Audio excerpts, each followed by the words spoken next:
The gray of dawn was not a color but a feeling, a cold weight that settled over the Wyoming plains and seeped through the chinks in Clara Matheson's cabin. It was the taste of ash in her mouth before she opened her eyes, the familiar chill of the floorboards against the soles of her feet. She rose from the narrow bed without a sound, a ghost in her own home, and began the ritual of another day. The fire in the hearth had died to a bed of pale embers, offering no comfort. She did not bother coaxing it back to life just yet. The cold was a constant companion, a presence that sat beside her at the small wooden table and followed her out into the yard. It was a reminder that she was alive, even when she did not feel it. 3 winters. It had been 3 winters since the silence had truly taken root.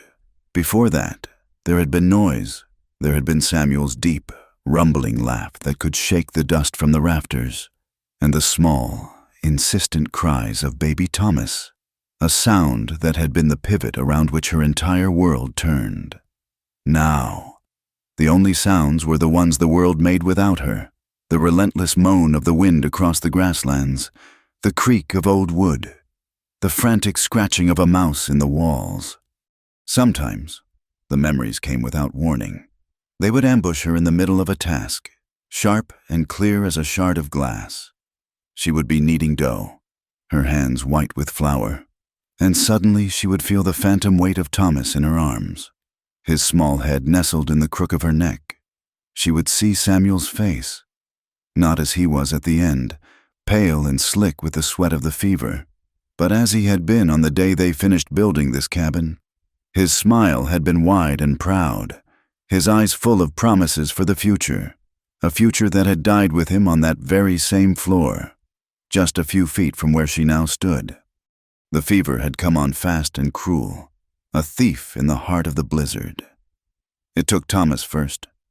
One moment he was wailing, his tiny body a furnace against her own, and the next he was terrifyingly quiet. A stillness had settled over his small form, a peace she could not bear to look at. Samuel had lasted 2 days longer. He fought it with a stubborn fury, chopping wood until he collapsed, his breath coming in ragged, shallow gasps. He had tried to be strong for her, even as the life was being cooked out of him.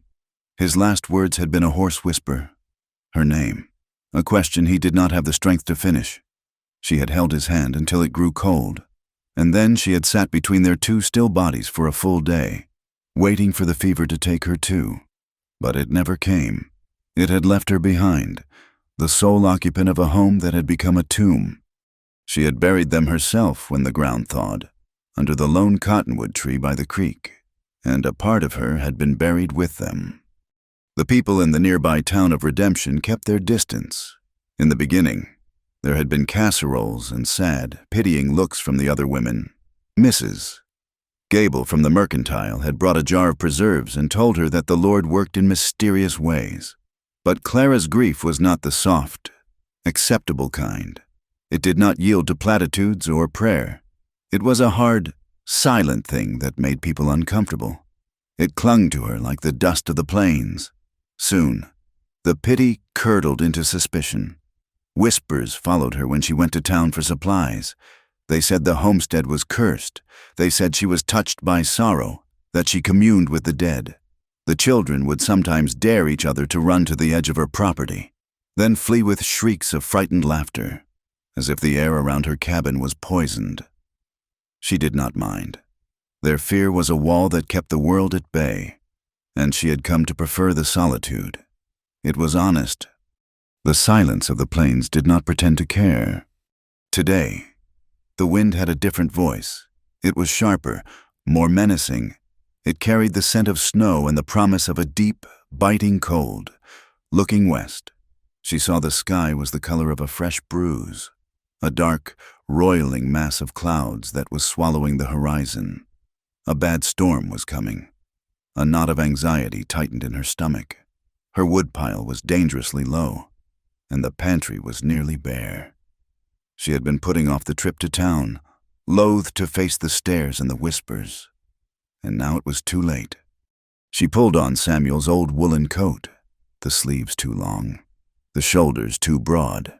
It still smelled faintly of him, of pine sap and sweat and earth, a scent that was both a comfort and a fresh wound. She took up the axe. It was heavy in her hands, its balance always feeling wrong. This had been Samuel's work. Every swing was a reminder of his absence, of her own inadequacy. Her hands, already numb with the morning cold, were clumsy. The axe blade glanced off the frozen log, sending a painful vibration up her arms. She gritted her teeth and swung again, and again, her breath pluming in the frigid air. Each log she managed to split felt like a small, bitter victory against the encroaching despair. Her back ached and her lungs burned, but she kept on, driven by the primal need to survive, to make it through one more night, one more storm. She was so focused on her task, on the rhythm of swing and impact, that she did not hear the horse until it was almost upon her. Its breathing was a ragged, painful sound, and when she looked up, startled, her heart hammered against her ribs. A man was slumped in the saddle, his head bowed against the wind. The horse, a raw-boned bay, stood with its head hanging, legs trembling with exhaustion. They looked like apparitions, specters conjured by the storm. Clara's hand went instinctively to the shotgun she always kept loaded and leaning just inside the cabin door. She backed away from the woodpile, her eyes never leaving the stranger. He did not move for a long moment, and she wondered if he was dead. Then, slowly, he lifted his head. His face was gaunt, shadowed by a dark beard and grime. His eyes were sunk deep in their sockets, but they were startlingly clear, and they fixed on her with a desperate intensity. A dark, frozen stain spread across the side of his coat, just above his hip. Blood. "Ma'am," he rasped, his voice rough as stones. I need shelter, just till the storm passes."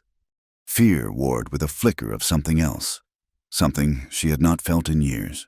He was a threat, a man, a stranger, but he was also on the verge of collapse. His horse looked no better. To turn him away in this weather would be a death sentence.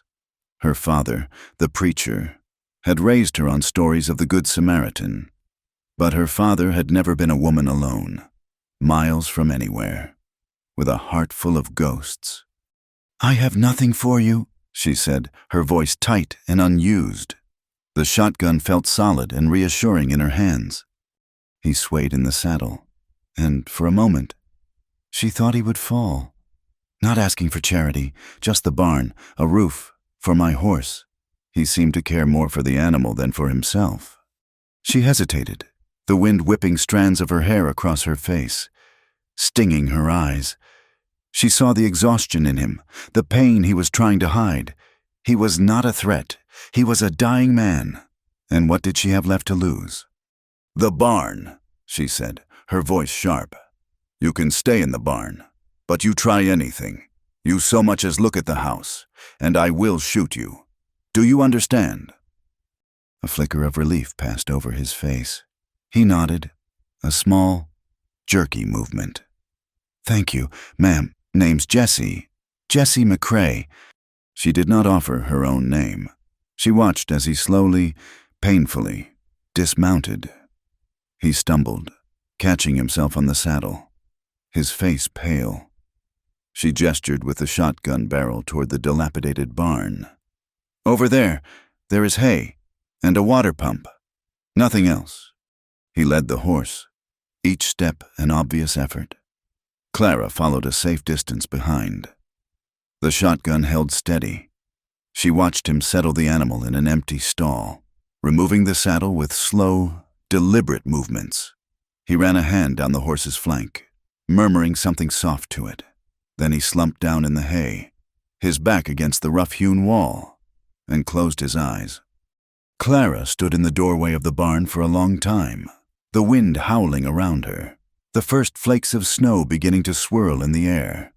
She watched the stranger's chest rise and fall, the slow, shallow breaths of a man at the end of his rope. She should have been afraid, but all she felt was a vast, weary emptiness. She had let another life into her world of silence, and she did not know if it was an act of mercy or a terrible mistake. She finally backed away, pulling the heavy barn door almost closed, and returned to the cold sanctuary of her cabin, the shotgun still clutched in her hands. The storm hit with the full fury of a cornered animal. The wind shrieked like a banshee, rattling the single window pane in its frame and driving snow into every crack and crevice of the old cabin. The world beyond her walls disappeared into a churning vortex of white. Clara sat by the fire, now roaring with the wood she had fought so hard to chop, and listened to the assault. The house groaned and shuddered under the onslaught. It was an old house, a house full of memories, and she feared it would not be strong enough to withstand the storm's rage. Sometime in the deepest part of the night, a tremendous crack, followed by the sound of splintering wood, jolted her from a light, uneasy sleep. It was loud, violent, and close. Her first thought was of the man in the barn. Had he tried to break into the house? She grabbed the shotgun, her knuckles white, and crept to the window, peering out into the maelstrom. She could see nothing but the swirling blizzard. The sound had come from the back of the cabin. The roof? The chicken coop? She would have to wait until morning to find out. She spent the rest of the night in the rocking chair, the shotgun across her lap, listening to the storm and the frantic beating of her own heart. When dawn finally broke, it revealed a world transformed, buried under a thick blanket of white. The wind had subsided to a mournful sigh, but the snow was still falling, thick and heavy. Clara pulled on her boots and coat and stepped outside. The cold was shocking, a physical blow that stole her breath. And then she saw the damage. A large section of the chicken coop roof had been torn off by the wind and lay in a splintered heap a dozen yards away. The remaining chickens huddled together in a corner of the exposed structure, miserable and half-frozen. Worse, a heavy branch from the old cottonwood had been ripped free and had crashed onto the corner of her own roof, tearing a jagged hole in the shingles. A wave of utter hopelessness washed over her. The chickens were her only source of eggs, a small currency in town. And the roof? She could not fix the roof by herself. The snow would get in, the cold would settle deeper, and the house would slowly rot around her. For the first time in a long time, she felt the sting of tears. It was all too much. The loneliness, the struggle, the constant, grinding fight just to exist. It was then that the barn door creaked open. The man, Jesse, emerged, moving stiffly. He looked over at the devastation, his gaze lingering on the broken coop and the hole in a roof. His face was unreadable in the gray light. He walked over to the wreckage of the coop, ignoring her, and began to pick through the splintered boards. "What are you doing?" she demanded, her voice sharp with suspicion.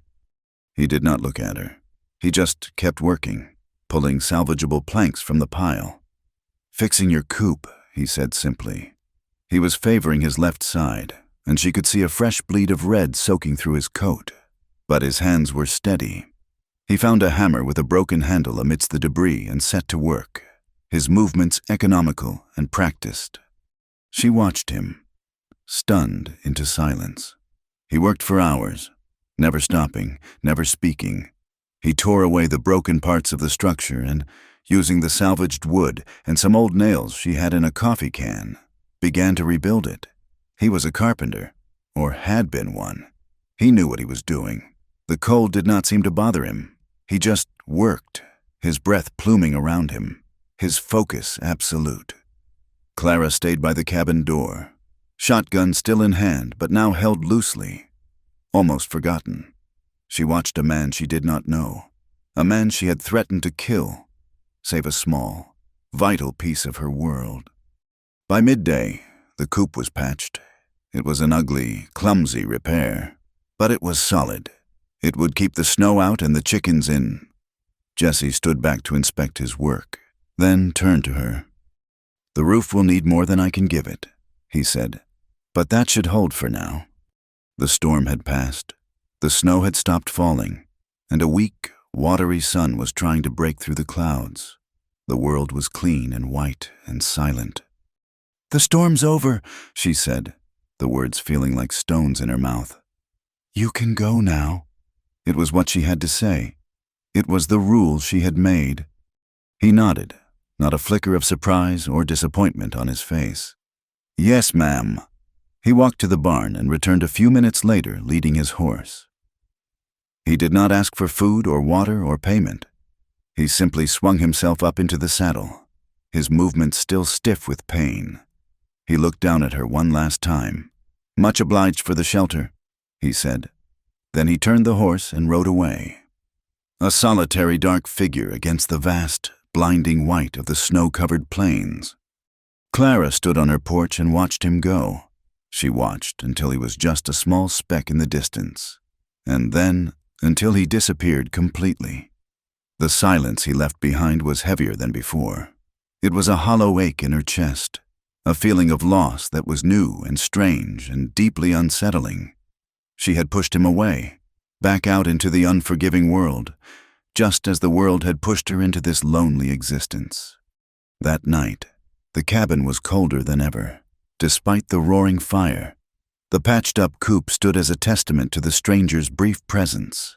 The silence pressed in on her, thick and suffocating. She was alone again, just as she wanted to be. But for the first time in 3 years, the loneliness was not a comfort. It was a burden.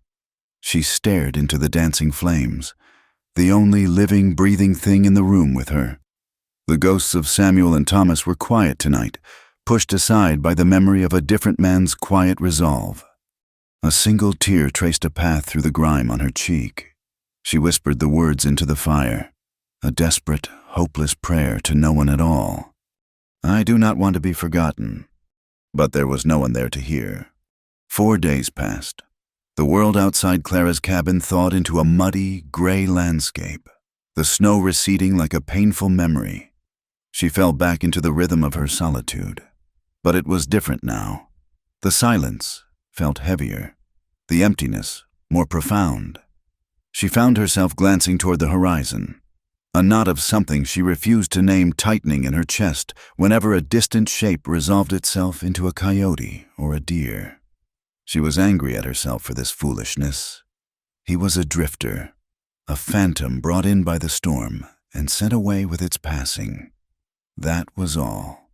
She was mending a tear in one of Samuel's old shirts when she heard it, the slow, steady plod of a horse.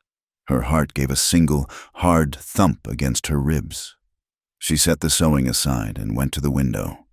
Peering through the wavy glass, it was him. Jesse McCrae was riding toward her cabin, not slumped in the saddle this time, but sitting tall, his shoulders straight against the endless sky. He was leading his horse, his steps measured and deliberate. In his hand, he carried the hammer with the broken handle. Her first instinct was to bolt the door, to pretend she was not home. What could he possibly want? He was a complication, a disruption to the carefully constructed emptiness of her life. But she stayed where she was, her feet rooted to the floor, and watched him approach. He stopped a respectable distance from the porch, waiting. He did not call out. He just stood there, a silent, patient figure in the stark landscape. Finally, with a sigh that felt like it came from the soles of her feet, she opened the door. The cold air rushed in, smelling of wet earth and pine. "You forgot this," he said, his voice low and even. He held up the hammer. It was such a flimsy excuse, a broken tool he had found in a pile of wreckage. It was not hers to begin with. He could have ridden 100 miles in any other direction, but he had come back. They both knew the hammer was not the reason. She stared at him, at the way the wind moved the dark strands of his hair, at the exhaustion that still clung to him like a second skin. Though the desperate edge was gone, she should tell him to leave it on the porch and go. She should close the door and put an end to this. But the words that came out of her mouth were not the ones she expected. "The coffee is on." His expression did not change, but she saw a subtle relaxing of the tension in his shoulders. He nodded once, tied his horse to the railing, and followed her inside. He removed his hat as he crossed the threshold. a gesture of respect that felt strangely formal in the rustic cabin. He moved with a quiet economy, as if he were afraid of taking up too much space. She poured 2 cups of the bitter, black coffee into tin mugs and set them on the small table. He sat, placing the hammer beside him, and wrapped his hands around the warm mug. They drank in silence for a long time. It was not the oppressive silence of her grief, nor the tense silence of their first meeting in the barn. It was something new, a watchful, waiting quiet. "The coop is holding," she said at last, "just to break the stillness." "It will need new shingles come spring," he answered. "The whole roof will—" "I know." He looked around the small, sparse room, his eyes lingering on the empty cradle in the corner, a relic she could not bring herself to put away. His gaze was not pitying, just observant. He did not ask. He seemed to understand that some things were too heavy to be disturbed by questions. Her own silence, which had for so long been a fortress, began to feel different with him sitting across from her. It was less bitter, less absolute. It was as if his presence absorbed some of its crushing weight. She found herself watching his hands, the long fingers calloused and scarred, the nails rimmed with dirt. They were capable hands, hands that knew how to work, how to fix what was broken. "You are a long way from Texas," she said, surprising herself. He took a slow sip of his coffee. "I suppose I am. What brings you to Wyoming?" He was quiet for a moment, his gaze distant. "Just moving," he said. "Things went wrong back home. A disagreement. It was better for everyone if I left." The words were vague, but they carried a weight of their own. He was a man running from something. She knew the feeling. She was running too, even though she had not moved an inch in 3 years. She did not press him for more. She understood the need for secrets, for a past that you kept locked away. He stayed for an hour, and when he rose to leave, a familiar panic tightened her chest. He was going to walk out that door, and the silence would rush back in, colder and emptier than before. As he reached the door, he paused. "That fence line by the creek," he said, gesturing vaguely. "A few of the posts are rotten. A hard wind could take the whole thing down." She knew. It was another task on a long list of tasks that felt insurmountable. "I will get to it." "I could give you a hand," he offered, his tone casual. "Before I move on." Clara hesitated. Every instinct screamed at her to refuse, to preserve her isolation. But a deeper, lonelier part of her was tired of fighting alone, tired of the cold, tired of the silence. "I cannot pay you," she said, her voice barely a whisper. "Not asking for pay," he replied. "Just a cup of coffee now and then." He looked at her then, his gaze direct and steady, and she saw in his eyes a loneliness that mirrored her own. She gave a small, almost imperceptible nod. It was a bigger concession than any words she could have spoken. And so, a new routine began. Jesse did not move in. He made a small, rough camp for himself down by the creek, out of sight of the cabin. But every morning, just after sunrise, he would appear, and they would work. He was a tireless worker, methodical and quiet. He taught her how to properly set a fence post, how to brace it against the wind. He showed her how to track rabbits, how to set a snare that was quick and clean. He never complained, never asked for more than she offered, which was usually a hot meal and a cup of coffee. In the evenings, he would sometimes sit by her hearth for a while before returning to his camp. Their conversations were sparse, made up of practicalities and long, comfortable silences. He spoke of horses and weather, of the way the land changed from Texas to Kansas, from Kansas to Wyoming. He never spoke of people, and he never, ever asked about Samuel or Thomas. Clara felt a slow, almost imperceptible thawing inside her. She began to notice the small things again, the way the afternoon light fell across the floorboards, the call of a hawk circling high overhead. The weight in her chest did not disappear, but it lessened, made more bearable by the simple presence of another human being. But their fragile peace was not destined to last.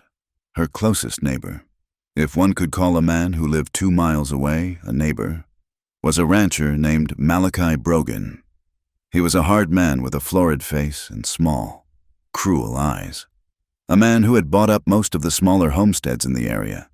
He had made an offer on her land a year after Samuel died.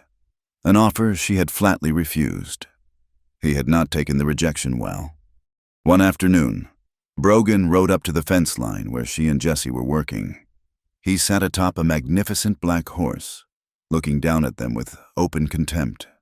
"Matheson," he grunted, his eyes flicking from her to Jesse. "I see you have hired some help." The word help was laced with insinuation. "Mr. Brogan," Clara said, her voice tight. She felt a familiar shame wash over her, the feeling of being judged and found wanting. "Scraping the bottom of the barrel for a hired hand, are you?" Brogan's lip curled as he looked Jesse up and down, taking in his worn clothes and the quiet way he held himself.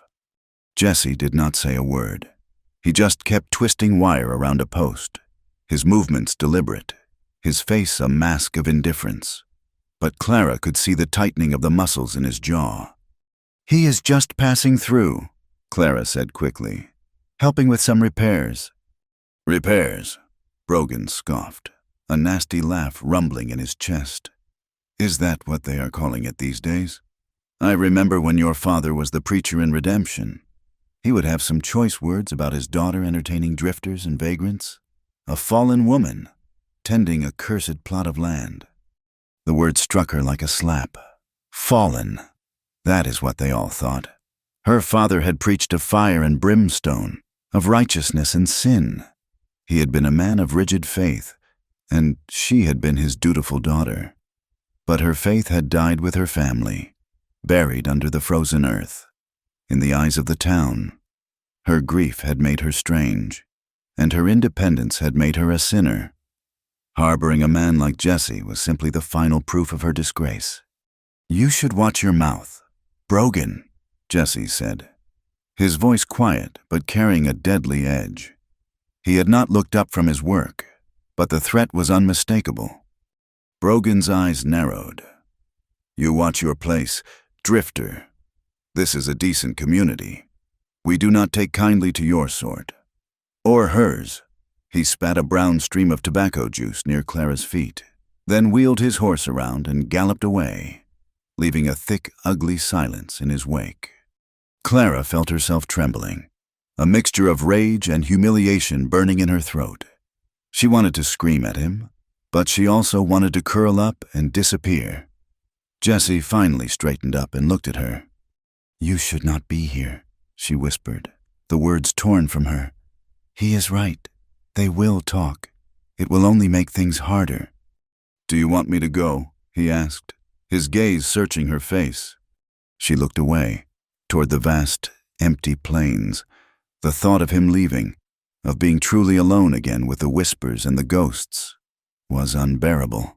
"No," she admitted, the word tasting of defeat and a desperate, unfamiliar hope. The incident with Brogan cast a shadow. Jesse became more watchful.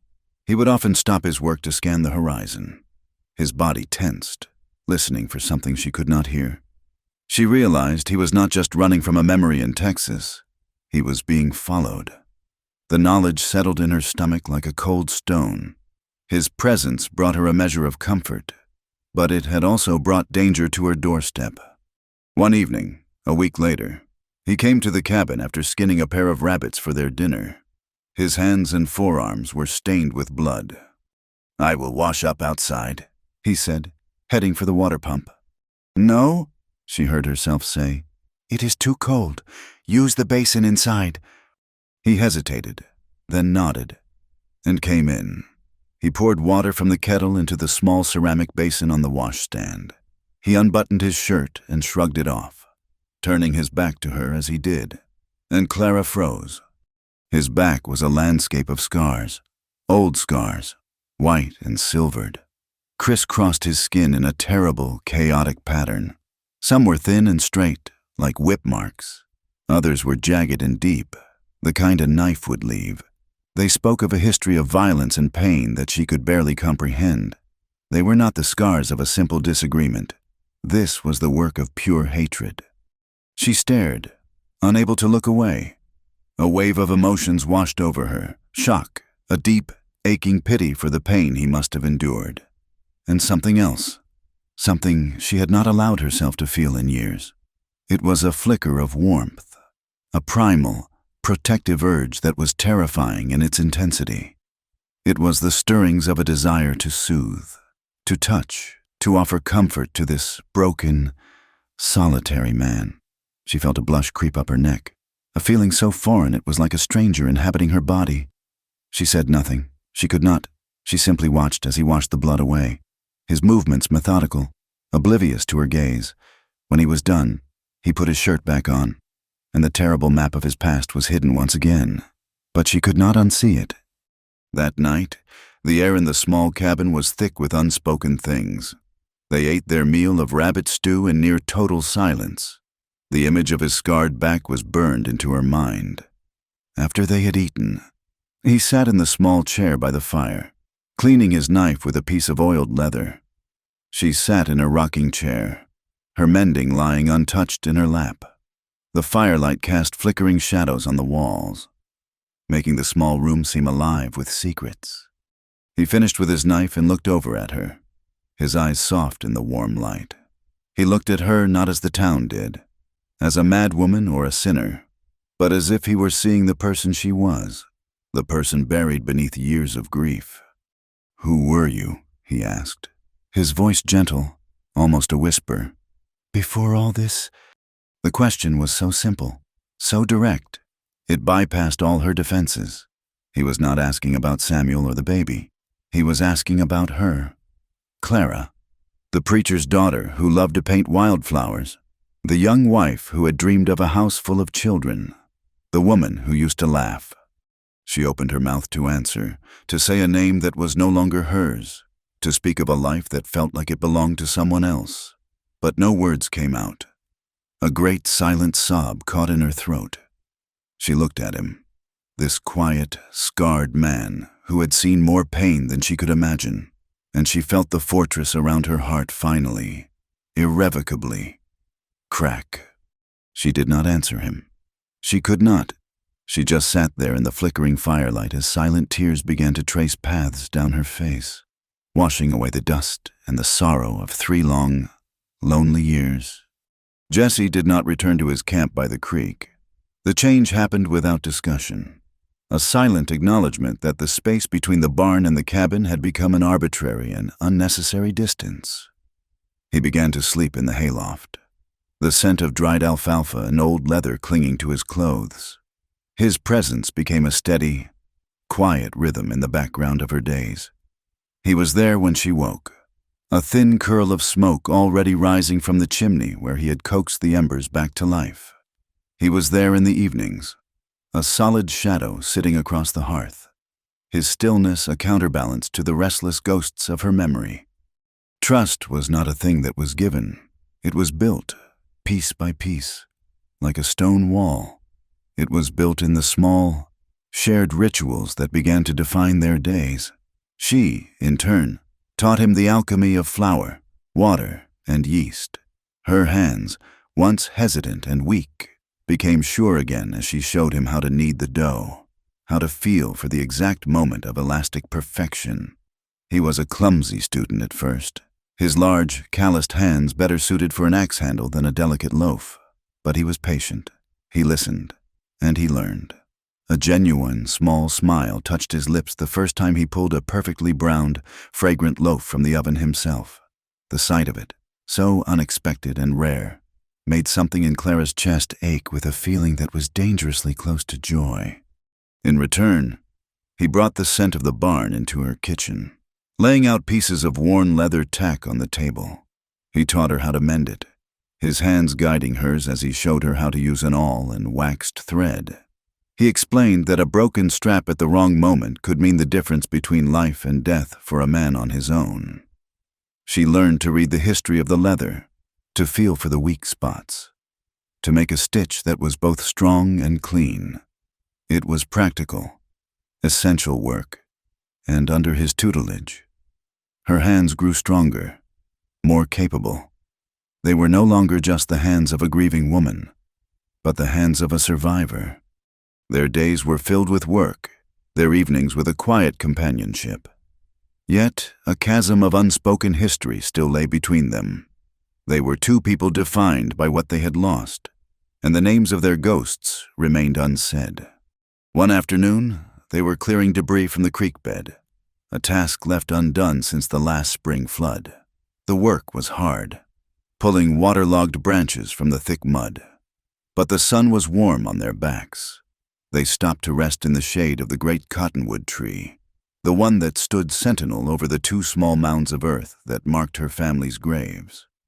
She had never brought him here, never spoken of this place, but he seemed to know. He stood a respectful distance away, his hat in his hands, his gaze fixed on the endless prairie beyond. Clara ran her hand over the rough bark of the tree. The silence stretched, filled only by the whisper of the wind through the cottonwood leaves.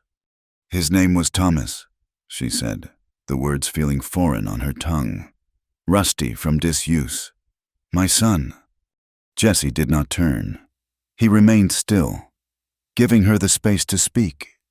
"He had Samuel's eyes," she continued, her voice a low, raw whisper. "And a cry so loud you would think a boy twice his size was making it.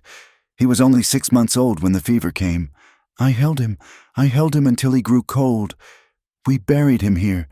Samuel made the cross." She pointed to a weathered wooden marker, now leaning precariously to one side. "Then I buried Samuel right beside him." She had not spoken of this to another living soul. The words were stones she had carried in her throat for 3 years, and now, finally, they were being laid down. She did not cry. The tears for that day had all been spent long ago. What remained was a hollow, echoing ache. Jesse was silent for a long time. When he finally spoke, his voice was rough with an emotion she could not name. A man should not have to bury his own child, and a woman should not have to bury them both alone. He did not offer pity. He did not speak of God's will or a better place. He simply stated the brutal, unfair truth of it. And in that simple acknowledgement, she felt a profound sense of being seen, of being understood. She had shared the heaviest stone she carried, and he had not buckled under its weight. Later that night, as they sat by the fire, he gave her a piece of his own history in return. It came out slowly, the words carefully chosen, as if he were pulling them from a deep and painful well. "I told you I had a disagreement back in Texas," he began, his eyes fixed on the flames. "That was not the whole truth. I killed a man." Clara's hand stilled in her lap. She looked at him, at his strong, capable hands, and tried to imagine them taking a life. "It was not a thing I wanted to do," he said, his voice low. "There was a girl. Her name was Elena. Her father was a powerful rancher, a man used to taking whatever he wanted. He was a brute to his family, and worse to his workers. I was breaking horses for him. Elena, she was kind. She used to bring me water, talk to me when no one else would. Her father did not like it. One night, he came to the bunkhouse, drunk and full of rage. He had hurt her. I saw the bruises on her face. He came at me with a branding iron, hot from the fire. He said he would mark me, teach me to stay away from his property. Jesse unconsciously touched the side of his face. We fought, the iron. It fell in the struggle. It started a fire in the barn. He went for her again, and I did what I had to do to stop him." He fell silent, the crackle of the fire filling the space between them. "The law came. His wife and daughter were too scared to speak the truth. They told the sheriff I started the fire, that I attacked him in a drunken rage. It was my word against a dead man's reputation. I ran. I have been running ever since." He finally looked at her, his eyes full of a weary sorrow that mirrored her own. "I have never told anyone that story." She saw it then, the reason for the scars on his back, the haunted look in his eyes, the way he always watched the horizon. He was a man branded a murderer for an act of protection. He was an outcast, just like her. Their sorrows were different, but they came from the same place, a world that was cruel and unjust, a world that took and rarely gave back. Their shared confessions created a new, invisible landscape between them, an intimacy that was deeper and more terrifying than any physical touch. They moved around each other in the small cabin with a heightened awareness. A brush of his arm against hers as he added a log to the fire sent a jolt through her. The scent of him, wood smoke, leather, and clean sweat filled her senses. The nearness ached. It was a constant, low hum of longing, a desire for a comfort she did not think she deserved and he was too cautious to offer. They were two starving people sitting at a banquet, afraid to reach for the food. The ghosts of her past, however, were not so easily silenced. One night, the fever came back for her, not in her body, but in her mind. She dreamt she was back in that terrible winter, the cabin freezing cold, the fire nothing but dying embers. In the dream, baby Thomas was crying, a thin, weak wail that tore at her heart. She tried to go to him, but her limbs were heavy, useless. Samuel was there, his face pale and sweating, whispering her name, telling her she had to keep the fire going, but she could not move. The baby's cries grew fainter and fainter until they stopped, and the silence that followed was a physical thing, a crushing weight that suffocated her. She woke with a scream caught in her throat, a raw, animal sound of pure terror. She was not in her bed. She was huddled in the far corner of the room, her knees drawn up to her chest, the rough wood of the walls digging into her back. The cabin was dark, the fire a faint orange glow. She was shivering violently, her mind still caught between the nightmare and the waking world. The cabin door burst open, and Jesse stood silhouetted against the pale moonlight, a large axe held ready in his hands. He took in the scene in an instant. The empty bed, the overturned stool, and her crumpled in the corner like a wounded animal. "Clara?" he said, his voice sharp with alarm. He lowered the axe and took a step inside. "Clara, what is it? What happened?" She could not speak. She could only shake her head, the sobs coming in great, shuddering waves. He crossed the room in 2 strides and knelt in front of her. He did not reach for her, not at first. He just knelt there, his presence a solid, calming anchor in the swirling chaos of her mind. "You are all right," he said, his voice softer now. "It was just a dream. You are safe." But she was not safe. She was drowning. "I could not save them," she choked out, the words ripped from her. "The fire went out. He stopped crying. It was so cold." He understood. He reached out then, slowly, and put his hands on her shoulders. His touch was firm, grounding. "That was then, Clara. This is now. You are not there anymore." He gently pulled her forward, away from the cold wall, and then he wrapped his arms around her, pulling her against his chest. She stiffened for a moment, her body unused to any touch but the brutal caress of the wind. No one had held her in 3 years, but his embrace was not demanding. It was strong, steady, and safe. He smelled of hay and the cold night air. She felt the solid beat of his heart against her cheek, and finally, she let go. She collapsed against him, her fists clutching his shirt, and she wept. She cried for her son, for her husband, for the woman she used to be, and for the profound, soul-crushing loneliness of the years between. He did not say another word. He just held her, weathering the storm of her grief until the sobs subsided into quiet, exhausted shudders. For the first time since Samuel's death, she was not alone in her sorrow. The town's simmering resentment, fueled by Malachi Brogan's venomous gossip, finally boiled over. It happened on a Tuesday.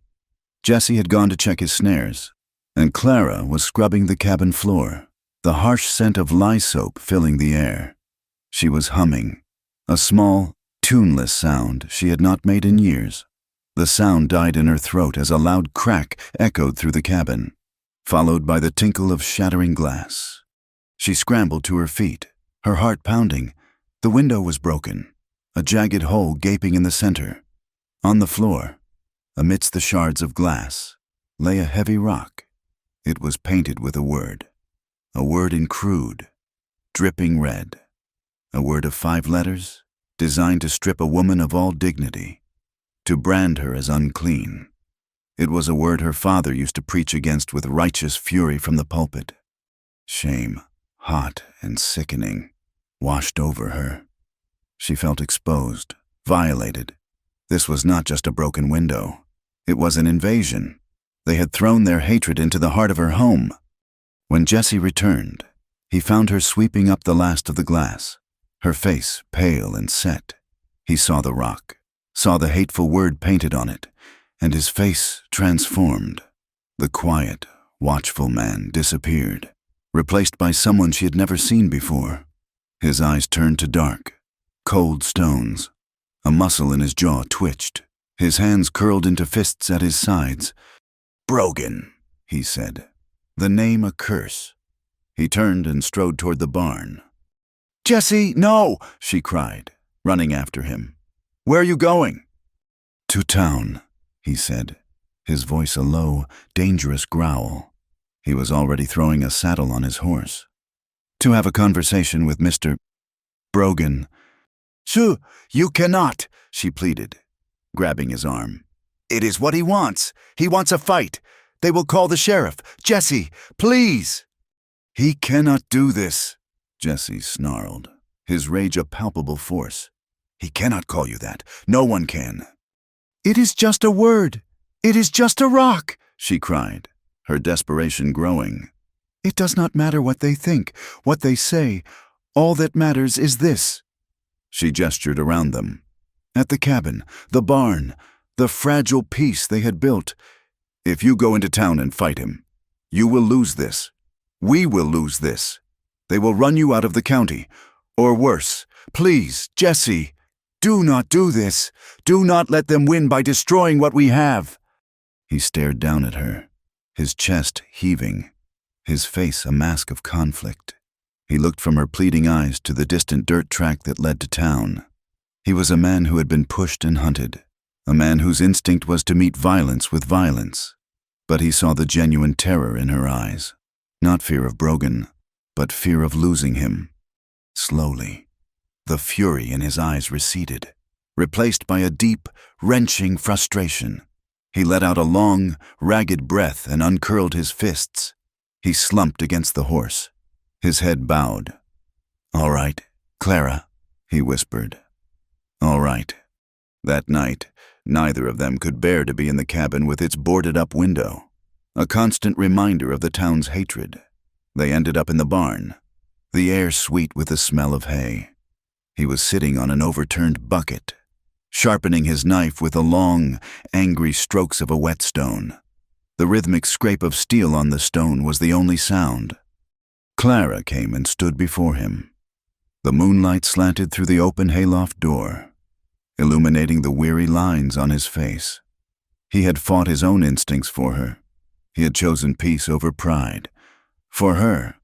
She reached out, her hand trembling slightly, and laid it gently against his jaw.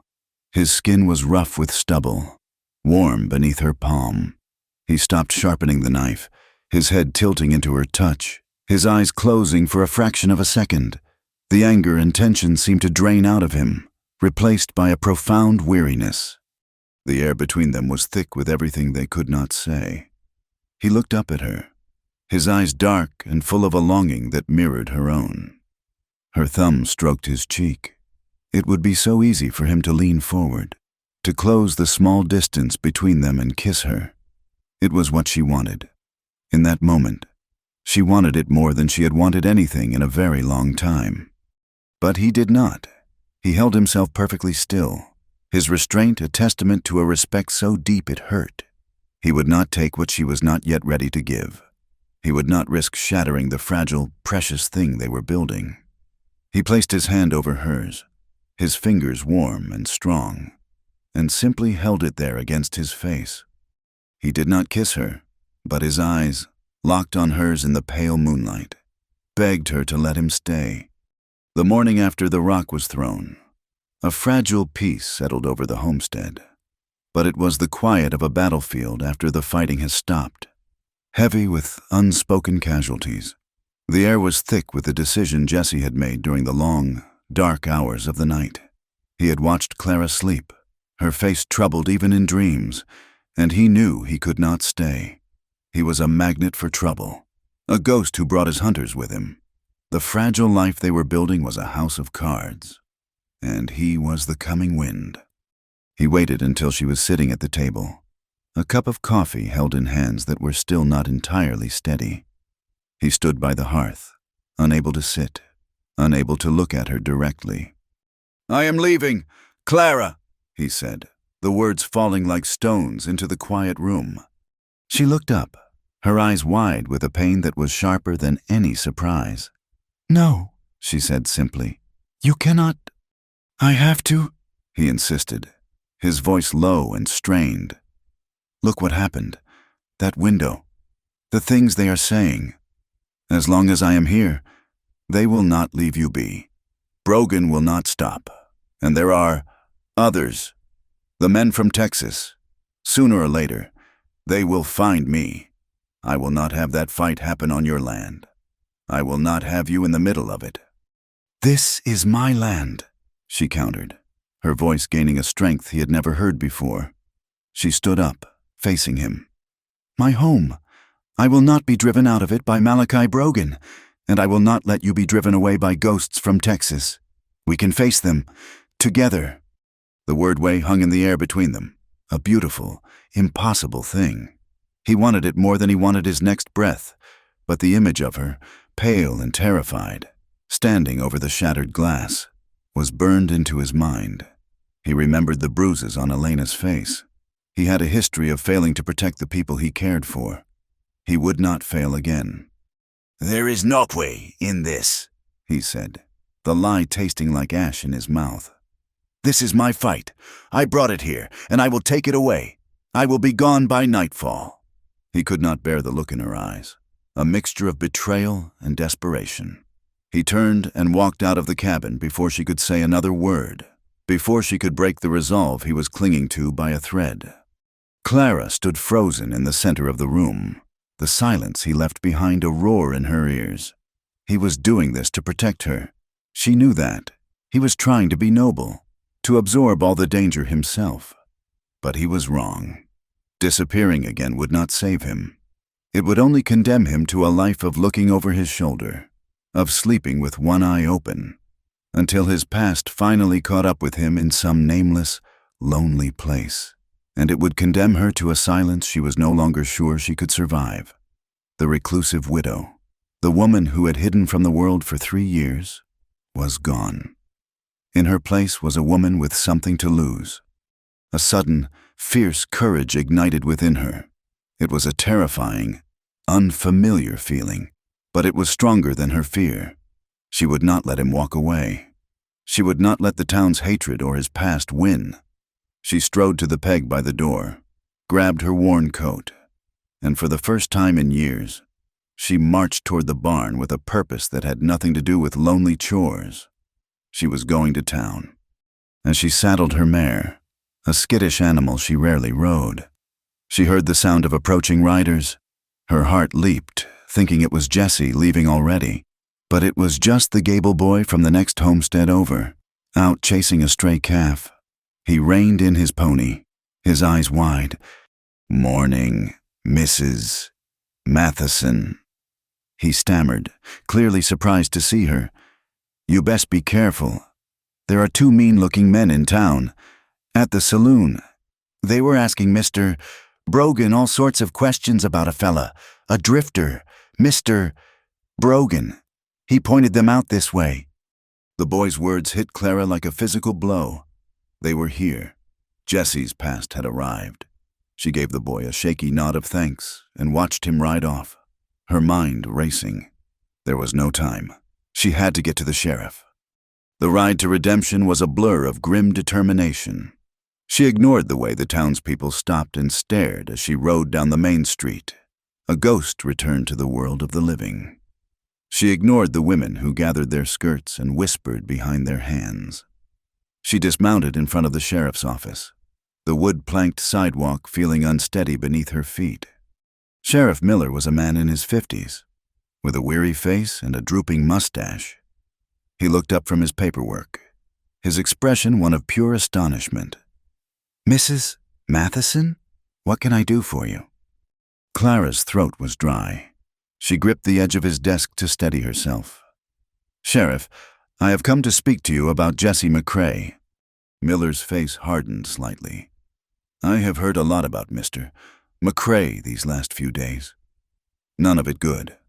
Brogan tells me he is a dangerous man, a fugitive. Says he has you terrorized."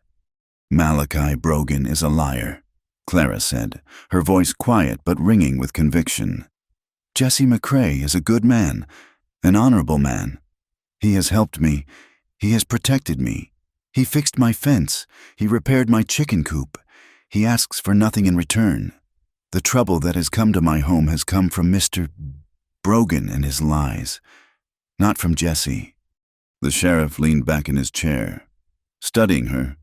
He had known her father. He had seen her waste away in her grief. He saw the change in her now, the fire in her eyes. "A man's character is one thing, ma'am. The law is another. There are men in town asking after him, professionals, by the look of them. They say he is wanted for murder in Texas." "He told me what happened," Clara insisted. "He was protecting a woman. He was defending himself. The law there did not believe him. But you can see the truth. You just have to look." "And what truth is that?" "That a good man is being hunted, and a cruel man like Malachi Brogan is using it to hurt others. That is the truth in redemption. Sheriff?" She could see a flicker of doubt in his eyes, a seed of consideration, but it was not enough. "I appreciate you coming in, Mrs. Matheson," he said, his tone dismissive. "But this is a matter for the law. I suggest you go home and let Mr. McCrae handle his own affairs." Clara left the office with a heavy heart. She had done all she could. As she mounted her horse, she saw Brogan himself, standing across the street with two other ranchers. He was pointing at her, a smug, triumphant grin on his face. He was telling them his version of the story, twisting her desperate plea into proof of her madness, her sin. He was turning the entire town against her, salting the earth so that nothing, and no one, would ever grow for her again. When she got back to the homestead, the sun was low in the sky, painting the clouds in shades of blood and rust. The air was cold and still. Jesse's horse was saddled and packed, tied to the rail outside the barn.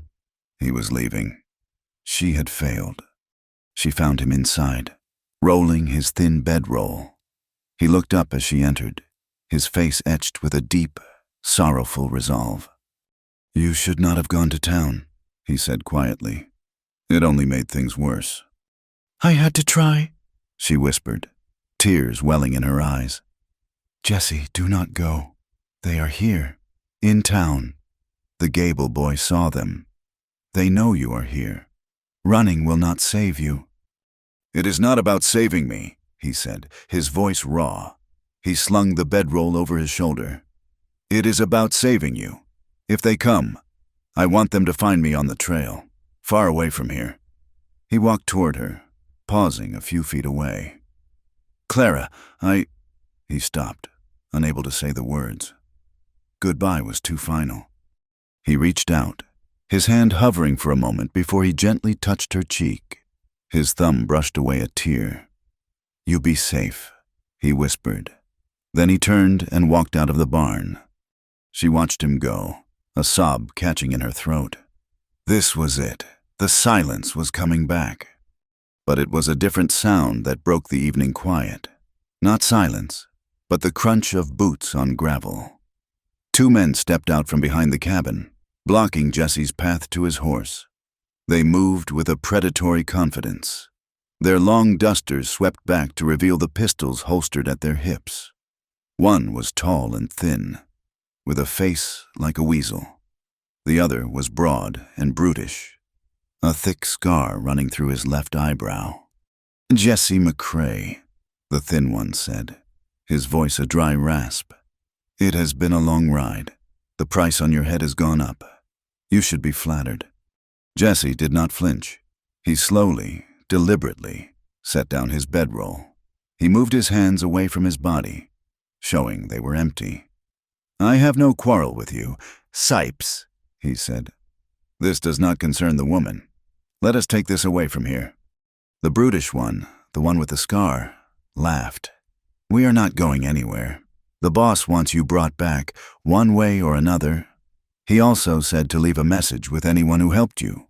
He took a menacing step toward the cabin, his eyes fixed on Clara, who was frozen in the barn doorway. That was all it took. Jesse moved like a flash of lightning. He lunged not at the men, but at a stack of old barrels by the barn wall.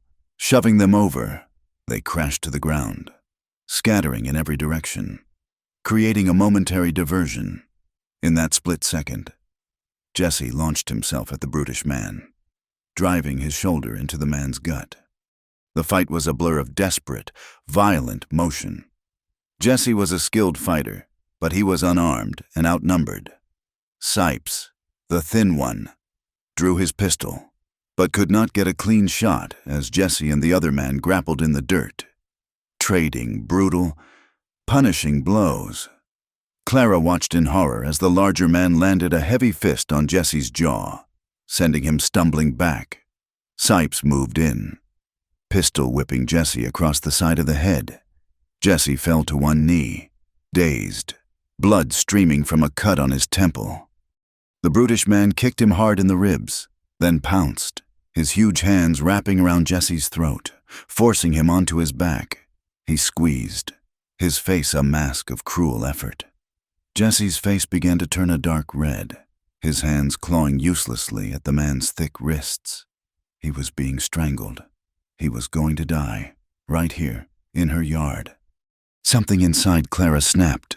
The fear, the grief, the helplessness. It all burned away, leaving behind a single, cold point of clarity. She would not watch another person she cared for die. Not again. She turned and ran back into the cabin, her hands going for the shotgun on the wall. It felt impossibly heavy. Her mind screamed at her, her father's voice, preaching "Thou shalt not kill." Her own gentle nature, which had never harmed a living thing. But the sound of Jesse's strangled gasps was louder. She burst back out of the cabin, leveling the shotgun. Her hands were shaking so badly she could barely aim. Sipes turned toward her, a look of surprise on his face as he raised his own pistol. But she was not aiming for him. She was aiming for the man on top of Jesse. "Get off him!" she screamed, her voice a raw, unrecognizable shriek.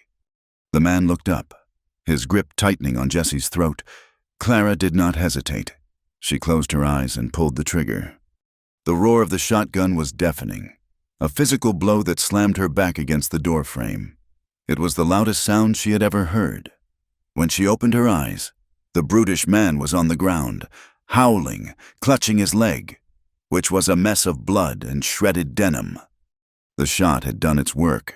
The man's grip was broken. Jesse, gasping, coughing, scrambling for air, used the moment to slam his boot into Sipes' knee. The thin man cried out as his leg buckled, his pistol shot going wild into the evening sky. Jesse surged to his feet and delivered a hard, swift punch to Sipes' jaw, sending him sprawling unconscious into the dirt. Silence fell, broken only by the whimpers of the wounded man and Jesse's ragged, desperate breaths. He stood over the two fallen bounty hunters, his chest heaving, his body bruised and bloodied, but alive.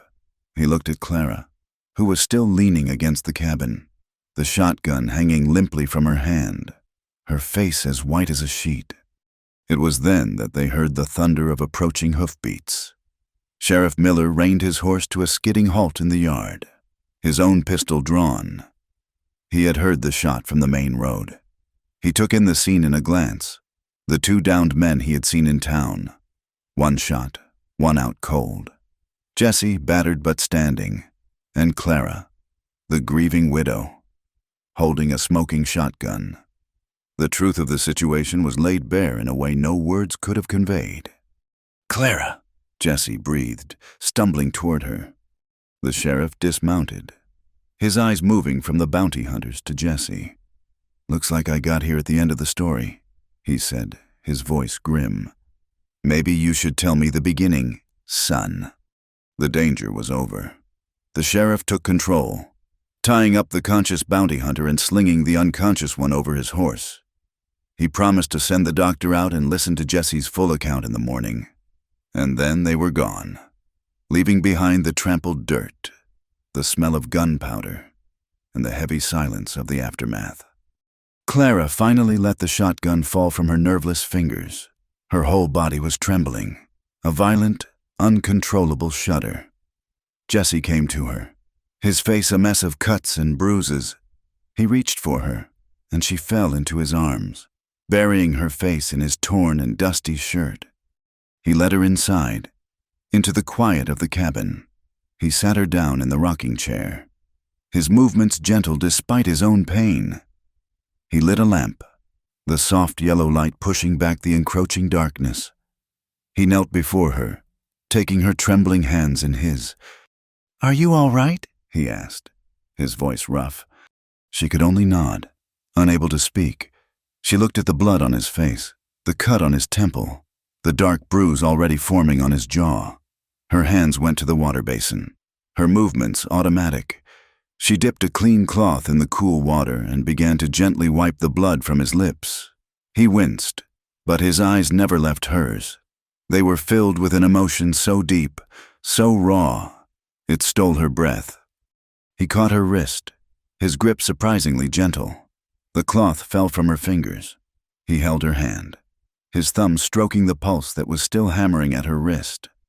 "You saved me," he whispered, his voice thick with wonder and a gratitude that went far beyond the fight. "Clara, you saved me." The next morning brought Sheriff Miller, his face grim, but his eyes holding a new measure of respect. He confirmed what Jesse had suspected, under the pressure of a jail cell and the promise of a lesser charge. The wounded bounty hunter had confessed. He and his partner, Sipes, were hired guns, paid by the family of the man Jesse had killed in Texas to bring him back, dead or alive. The official murder charge had been built on lies and influence. Sheriff Miller had sent a telegraph to the Texas Rangers with the new testimony. It was a long shot, but it might be enough to open a proper investigation. "Legally, you're clear here, McCrae," the sheriff said, standing on the porch, his hat in his hands. "No one in this county has a charge against you, but I will not lie to you. That does not make you a welcome man." He glanced down the track that led to town. "Brogan has been busy. He is telling anyone who will listen that you are a killer who bewitched a grieving widow. He is painting Mrs. Matheson in a terrible light. The law may be on your side for now, but the town is not. It will not be an easy road for either of you." After the sheriff left, a heavy silence settled between Clara and Jesse. The legal threat had passed, only to be replaced by the certainty of a long, cold war with their neighbors.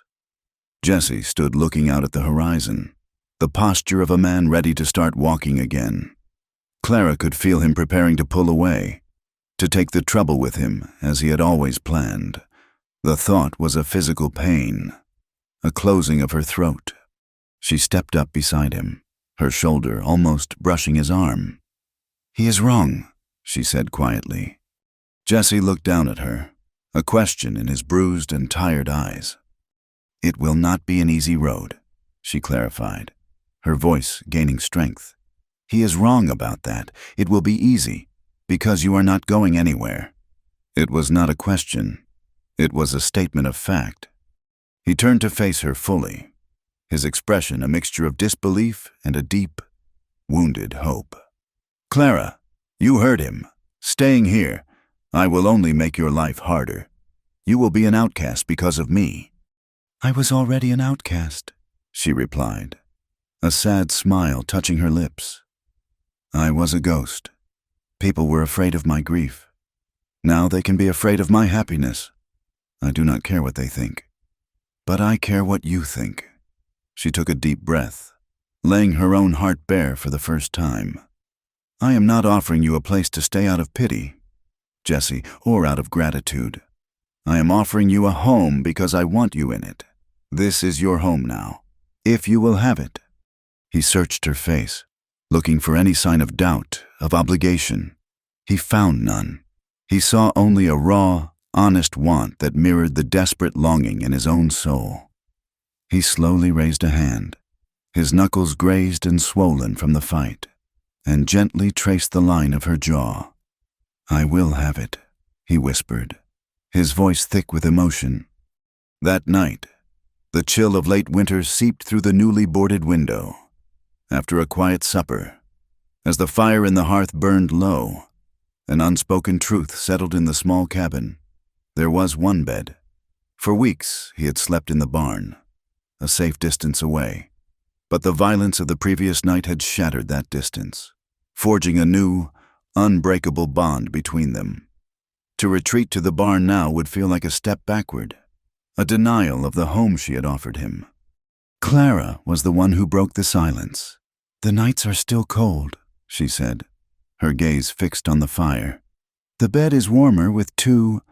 It was a practical statement, but it held the weight of 1,000 unspoken invitations.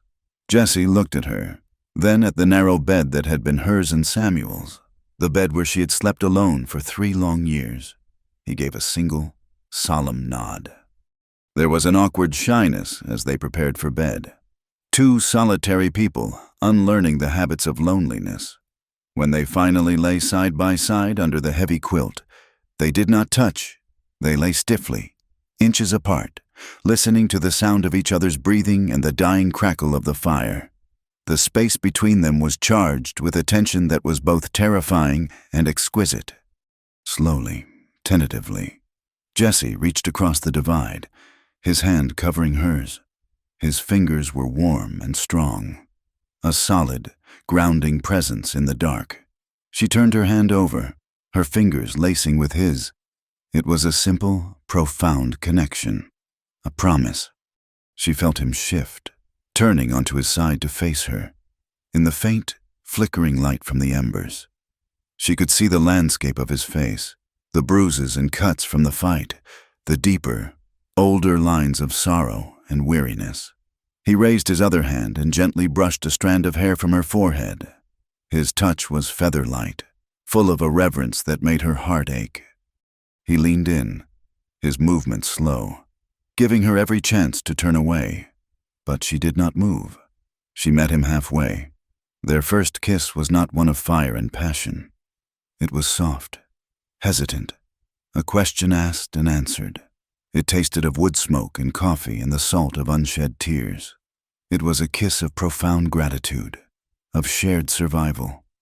Their intimacy unfolded with that same raw, tender slowness. It was an exploration of scars, both visible and invisible. When his shirt came away, she reached out in the darkness and traced the terrible, silvered marks on his back, not with pity, but with a quiet, healing empathy. When her own fears surfaced, the ghosts of the past whispering in the corners of the room, his steady presence chased them away. It was a raw and vulnerable coming together of 2 broken souls, a quiet, desperate affirmation that they were both still alive, still capable of feeling.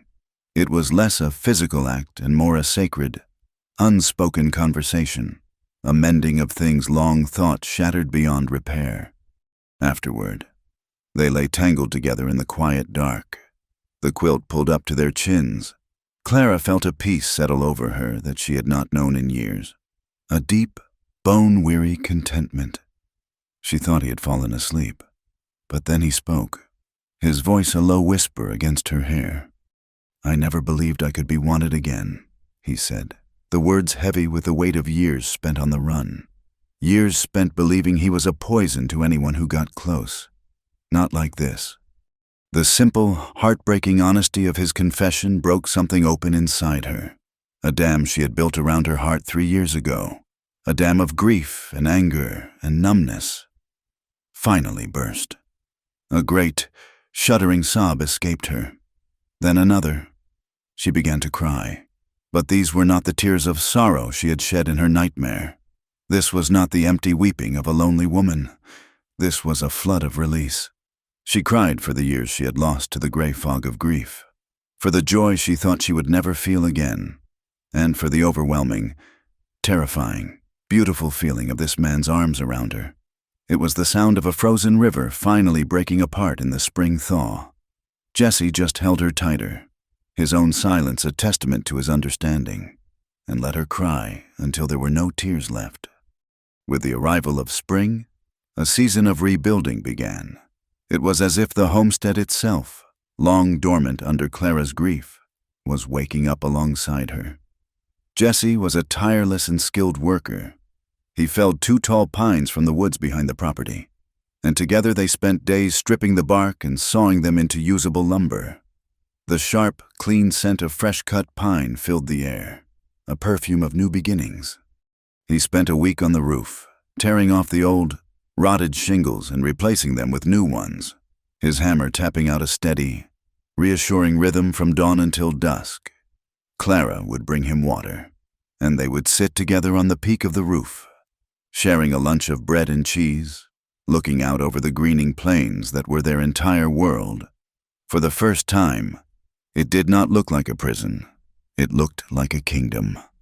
While he rebuilt the house, she resurrected the garden. She turned over the soil that had lain fallow for 3 seasons, her hands digging into the rich, dark earth. She planted seeds for corn, beans, and squash, the small, hard kernels full of promise. As she worked, she felt a connection to the cycle of life and death, of dormancy and rebirth, that she had long been denied. They were not just repairing a homestead, they were building a life, their sweat and effort a daily investment in a shared future. The town, however, remained a fortress of cold shoulders and hostile stares. The Sunday after the fight, Clara knew what she had to do. She would no longer hide. Jesse offered to go with her, his presence a silent promise of protection, but she gently refused. This was a battle she had to fight on her own. When she walked into the small church, a hush fell over the congregation. People stopped mid-sentence, their heads turning to stare. Malachi Brogan, sitting in the front pew with his family like a self-righteous king, glared at her with pure venom.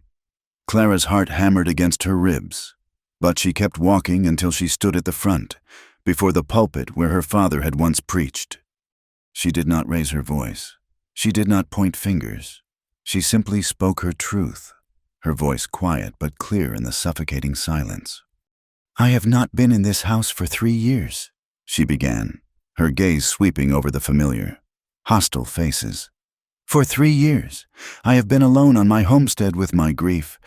It was a grief so large I thought it would swallow me whole, and I see now that it frightened you. My silence was a mirror for your own fears, and it was easier for you to call me cursed than to offer me comfort." She paused, letting the words sink in. "You whispered behind my back. You taught your children to fear my shadow. When a good man came into my life, a man who showed me a kindness I had forgotten existed, you judged him, and you judged me.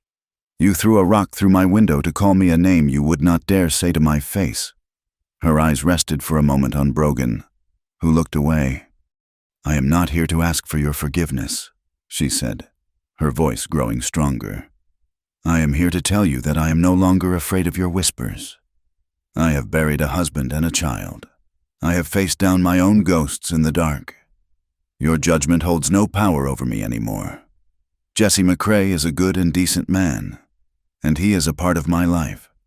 My home is no longer a place of sorrow. It is a place of hope.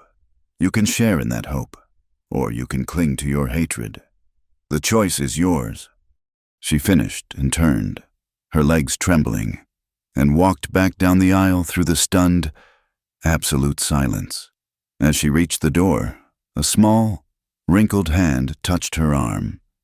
It was Martha, an elderly woman who had been a friend of her mother's.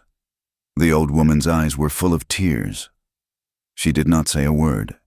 She simply pulled Clara into a frail but firm embrace. It was a small gesture, a single crack in a wall of prejudice, but it was enough. Life settled into a peaceful, hard-working rhythm. The corn sprouted. The roof held fast against the spring rains. One afternoon, a boy on horseback rode out from town.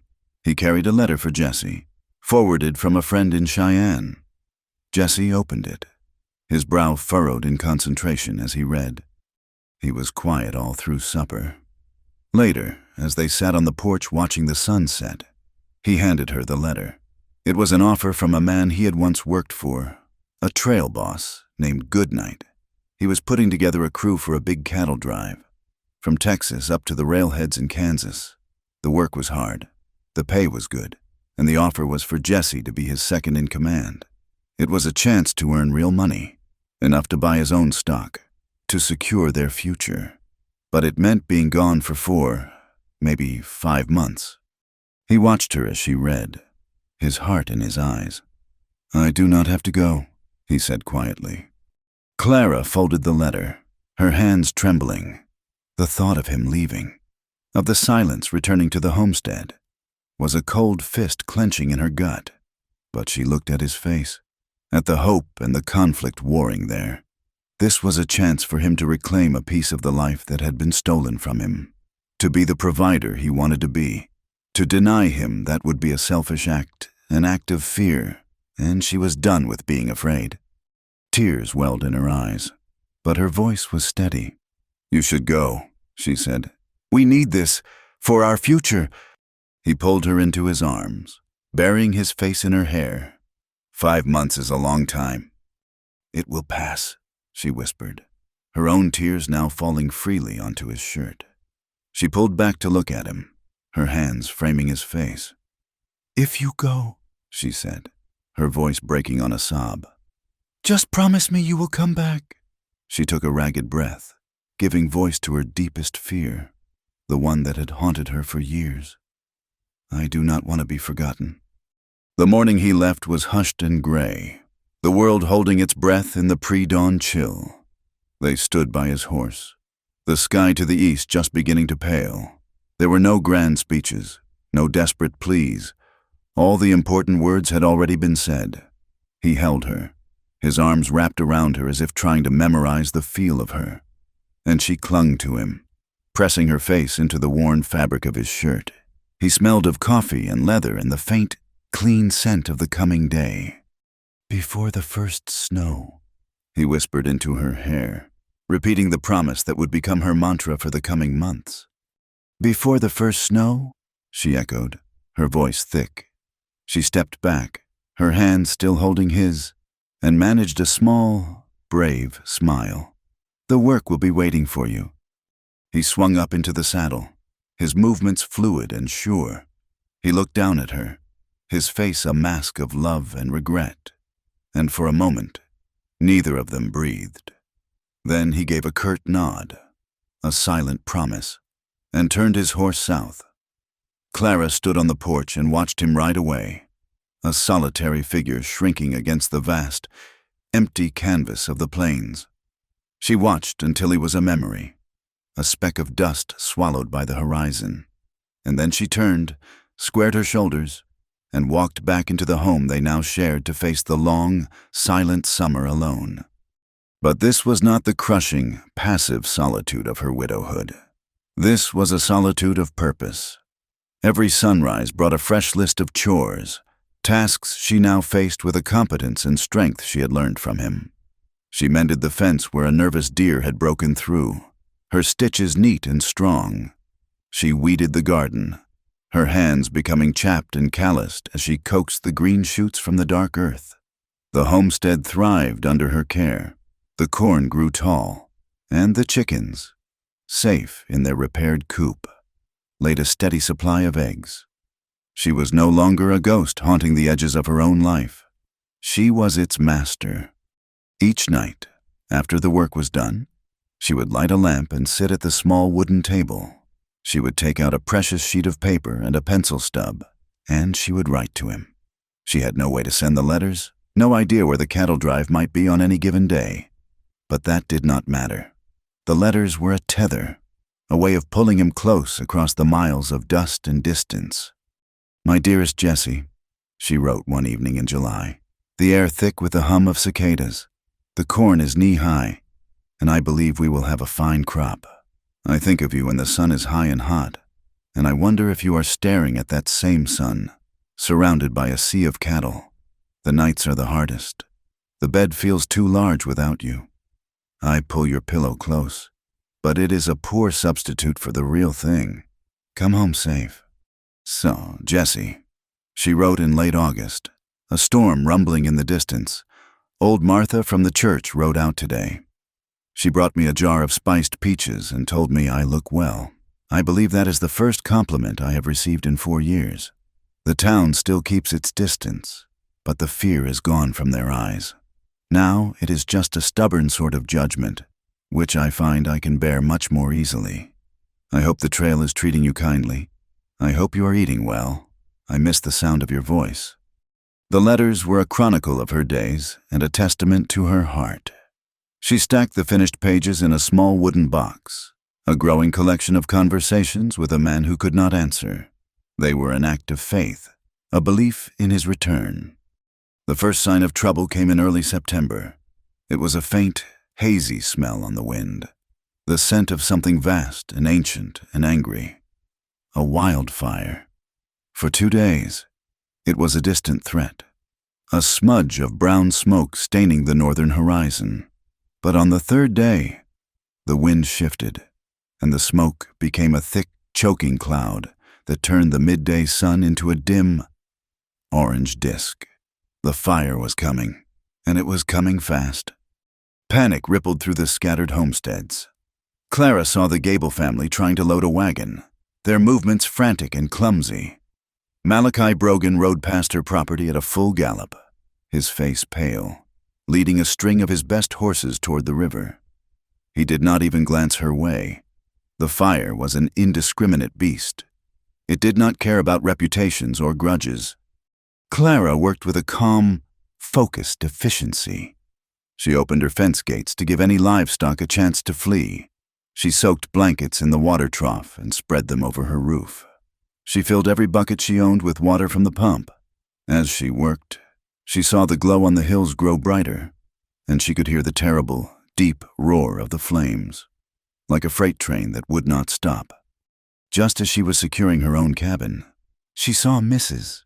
Gable running toward her, her face streaked with soot and tears, her dress torn. "It is my husband!" she shrieked.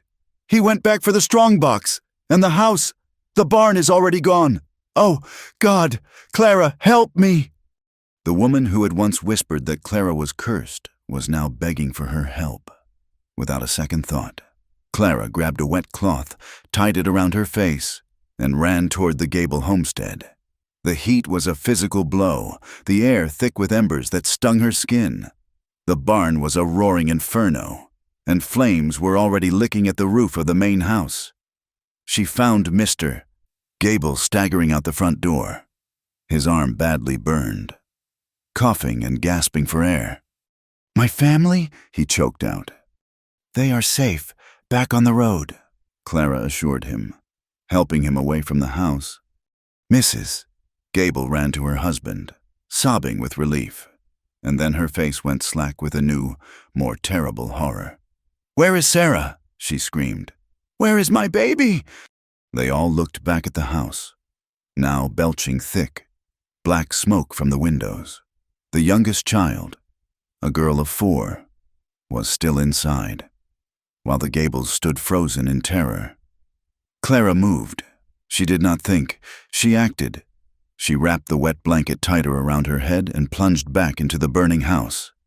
Inside was a disorienting hell of smoke and heat. She could hear the fire roaring in the walls, the ceiling groaning above her. She dropped to her hands and knees, crawling beneath the worst of the smoke, shouting the little girl's name. She found her huddled under the kitchen table, crying silently, her eyes wide with terror. Clara scooped the small, warm body into her arms, wrapped the blanket around them both, and crawled back the way she came. Seconds after they tumbled out the doorway, the roof collapsed in a shower of sparks and flame. She carried the child back to her weeping mother, placed her safely in her arms, and then stood back, her lungs burning, her face blackened with soot, and watched the fire consume what was left of her neighbors' lives. Her act of courage did not go unnoticed. In the days that followed, as the community assessed the damage, the story of how the Matheson widow had saved the Gable child spread from one homestead to the next. The whispers about her changed. They no longer spoke of curses and madness. They spoke of bravery. Mr. Gable, his arm bandaged, came to her cabin himself, his eyes full of a shame and gratitude that needed no words. He offered to help her rebuild, an offer she politely declined. She had done it not for their approval, but because it was the right thing to do. The wall of prejudice had not vanished, but it was riddled with cracks. Still, the public respect did little to warm the cold nights. The summer faded into a crisp, golden autumn. The leaves on the cottonwood tree turned a brilliant yellow, then fell, leaving the branches bare and skeletal against the sky. The days grew shorter, the nights colder, and her loneliness, held at bay by the hard work of the summer, returned with a vengeance. The homestead was ready for winter. She was ready for Jessie. The first snowflake fell on a gray afternoon in late October. It was a single, perfect crystal that landed on her sleeve and melted instantly. Clara's heart leaped. He had promised. Soon. But one day turned into a week, and the snow flurries became more frequent, dusting the ground in a fine white powder. The deadline had arrived, and he was not here. Every evening, as dusk bled across the sky, she would pull her shawl tight around her shoulders and take up her post at the window, staring out at the empty track that led south. Every gust of wind, every shadow that moved in the twilight, was him. But it never was. Fear, cold and sharp, began to creep back into her heart. The trail was long and dangerous. There were 1,000 things that could have gone wrong. 1,000 reasons why a man might not come home. The old despair, the familiar ghost of loss, began to settle around her again. 2 weeks passed. The ground was now covered in a permanent blanket of white. The world was silent, muffled, and cold.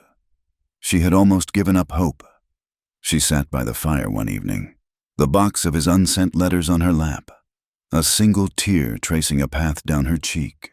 Perhaps this was her fate, to always be waiting for someone who would not return. And then she saw it, a movement in the swirling snow at the edge of her property. It was not a deer or a coyote. It was the shape of a man on a horse, slow-moving, weary. Her heart stopped. She dared not believe it. She pressed her face to the cold window pane, her breath fogging the glass. The figure plodded forward, step by exhausting step, until it resolved itself in the lamplight from her window. It was him. Jessie. He was gaunt, his face hidden beneath a thick beard and a layer of trail dust. But it was him. He looked like he had been to hell and back. He swayed in the saddle as he dismounted, his movements stiff with cold and 1,000 miles of riding. He did not go to the barn. He walked directly to her porch, his steps heavy, and stopped at the bottom of the steps, looking up at her through the window. She threw the door open, the cold wind rushing in, but she did not feel it. He stood there, weather-worn and exhausted, but whole. A lifetime of longing and fear passed between them in a single, silent look. He slowly sank to one knee in the snow, like a knight before his queen, his head bowed. He looked up at her, his eyes shining with a fierce, desperate light. "I came back," he said, his voice a raw, broken whisper. "I came back because you remembered me." That was all it took. She flew down the steps and into his arms, a sob of pure, unadulterated relief tearing from her throat. He held her tight, his arms like steel bands, burying his face in her neck. There were no more words. There was no need for them. There was only the solid, undeniable truth of him, the ache of a long and terrible absence finally, blessedly, soothed. They married a week later, on a crisp, clear winter morning. There was no preacher, no congregation.